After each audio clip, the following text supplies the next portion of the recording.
नमस्कार, मी तुमचं स्वागत करते आपल्या चॅनलवरती. आज आपण मराठी छोट्या मुलांच्यासाठी एक कथा पाहणार आहोत. मराठी गोष्ट सिद्धूची शाळेबद्दलची गोडी. चला तर मग आपण व्हिडिओला सुरुवात करूया. एका गावात सिद्धू नावाचा एक छोटा मुलगा राहायचा. तो खूप चलपळ, चालाक आणि हसतमुख असा होता. पण त्याला शाळेत जायचा खूप कंटाळा यायचा. रोज सकाळी शाळेत जाण्याच्या वेळी तो बहाणे शोधायचा. कधी ताप आल्याचं सांगायचा, तर कधी पोट दुखते असं सांगायचं. सिद्धूच्या आईवडिलांना त्याच्या वागणुकीचं खूपच आश्चर्य वाटायचे. ते त्याला शाळेत का जायचे नाही असे विचारायचे, पण सिद्धू काहीच उत्तर देत नसे. एक दिवस सिद्धूच्या आईने ठरवले की आपण सिद्धूला शाळेत जावे का वाटत नाही हे शोधून काढूया.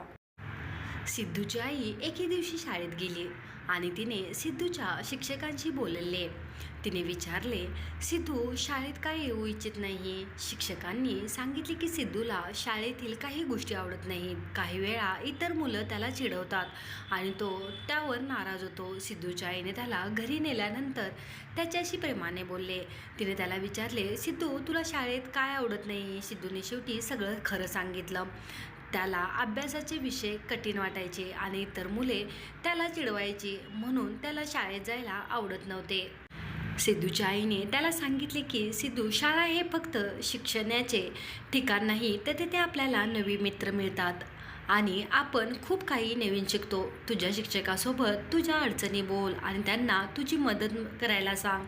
सिद्धूने दुसऱ्या दिवशी ठरवले की तो शाळेत जाईल आणि त्याच्या शिक्षकासोबत बोलेल. शिक्षकांनी सिद्धूला समजावून घेतले आणि त्याला अगदी सोप्या पद्धतीने शिकवण्यास सुरुवात केली.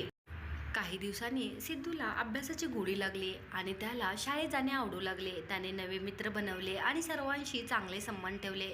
सिद्धूच्या आईवडिलांना आनंद झाला की सिद्धूला शाळेत जायला आवड निर्माण झाली.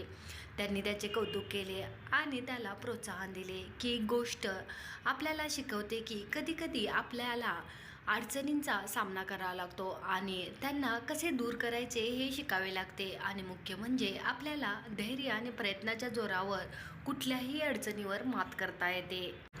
तात्पर्य, धैर्याने व प्रयत्न केल्याने कोणतीही गोष्ट साध्य होते. तर आज आपण लहान मुलांच्यासाठी छोटीशी कथा पाहिलेली आहे. तर ही कथा तुम्हाला कशी वाटली नक्की सांगा आणि व्हिडिओ आवडल्यास आपल्या चॅनलला सबस्क्राईब करायचं विसरू नका. धन्यवाद.